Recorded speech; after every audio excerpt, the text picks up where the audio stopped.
Hello. Hey, JT, how you doing? I'm so frustrated because of everything that's going on right now.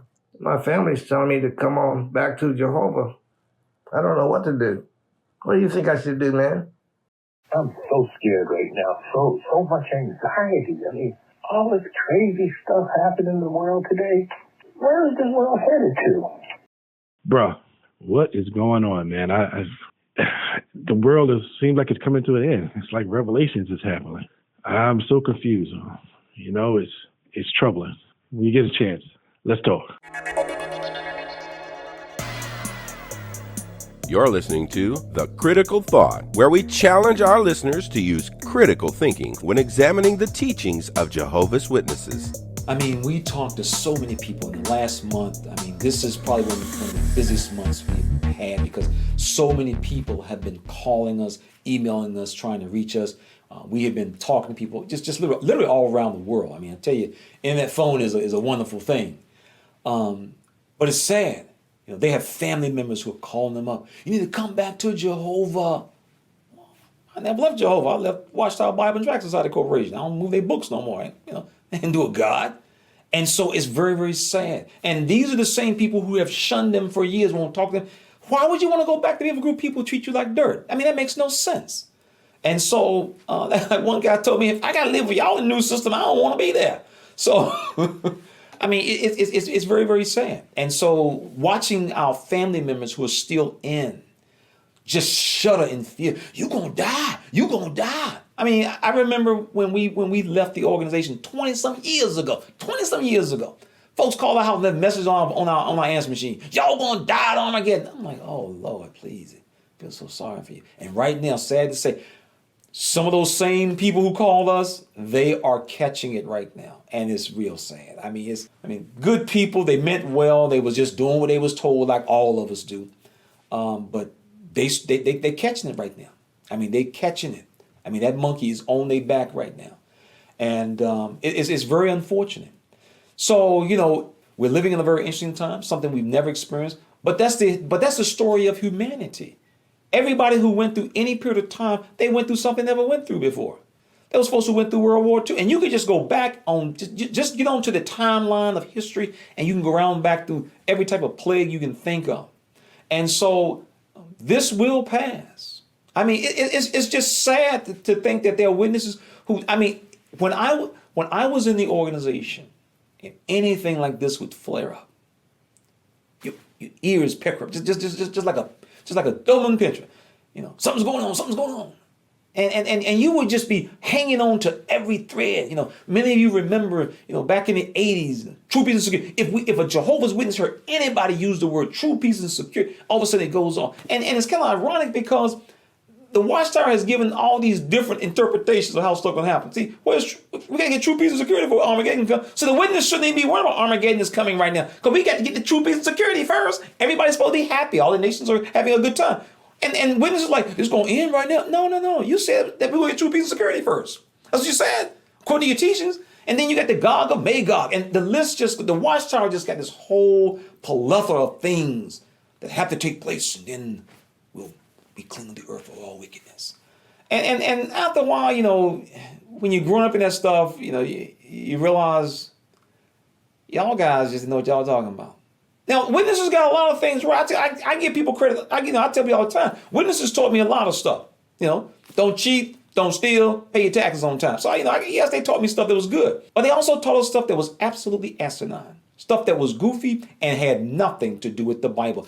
If you look in the backyard of the Watchtower Society, you will see a trash pile of teachings that were presented to every man, woman, and child on this earth as a teaching of God the Almighty.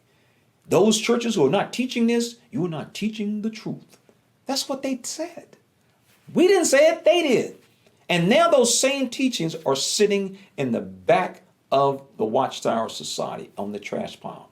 As one guy told me, he said, if the world were to end because of this, it won't be the Jehovah's Witness style, leaving them in charge of everything after everything is done. And all I could do was laugh because I said, well, that's a valid point.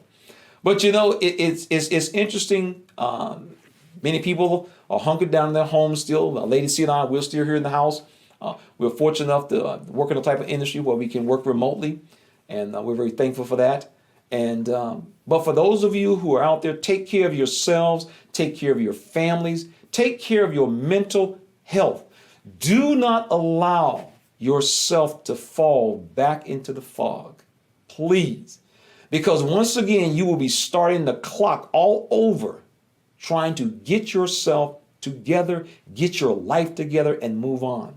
We talked to so many people who went back after 9/11, wasted 4 and 5 years in the organization, came back out, and then they had to start all over again.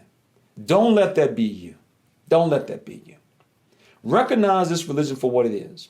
A group of people who are no doubt very, very sincere. As I tell people, I don't doubt the sincerity of a Jehovah's Witness. Unfortunately, the information they're working with, not only can you doubt it, you can look at it and see it sitting out in the backyard on the trash pile.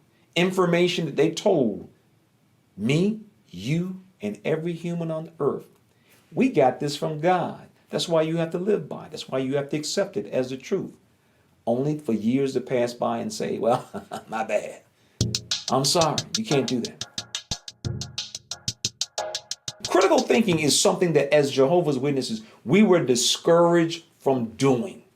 Don't think too deep is what Carl Klein, a member of the governing body, used to tell the Bethel family all the time. Don't do all the deep study. He tells us all the time from the breakfast table. And the reason why is very simple, because when you start doing something beyond the depths of the thin watchtower, you start seeing stuff and coming across stuff that you realize this don't make any sense. I want each and every one of you to think about this. The Watchtower uses a book that goes back thousands of years. The Watchtower tells you that this book is reliable. You can put your confidence in it. It's called the Bible. This is what the Watchtower says. You can put full confidence in God's word. I want you to think about this, and you can put this to the test. I challenge anyone out there, put this to the test. Do you realize that the Watchtower has had 4 presidents who have passed away in death? And during the period of time that each of these men served as the Watchtower's president, there were publications and books that were written while they were alive. Do you realize there is practically no book that a Jehovah's Witness could take to someone's home and say this book contains the truth? Do you know why? Because they've all been thrown in the trash. Think about that. What was proclaimed as the truth during the days of Charles Taze Russell had been pulled off the shelf and thrown into the trash. Not one book that was written while he was living is being used by Jehovah's Witnesses. It is all trash now. J.F. Rutherford. When J.F. Rutherford took over the organization, he turned this organization into a publishing juggernaut, rolling out books after book after book because he realized I can make a lot of money. I already got a group of people going to buy them anyway. And if they sell them, that's fine too, and get their money back. But I already got my money before I sent them down to the congregation. Do you realize there's not one book that was written under J.F. Rutherford that any Jehovah's Witness can use today and take to someone's home and say, this is the truth? All those books that were released at those conventions in the summertime have been trashed, every single one of them.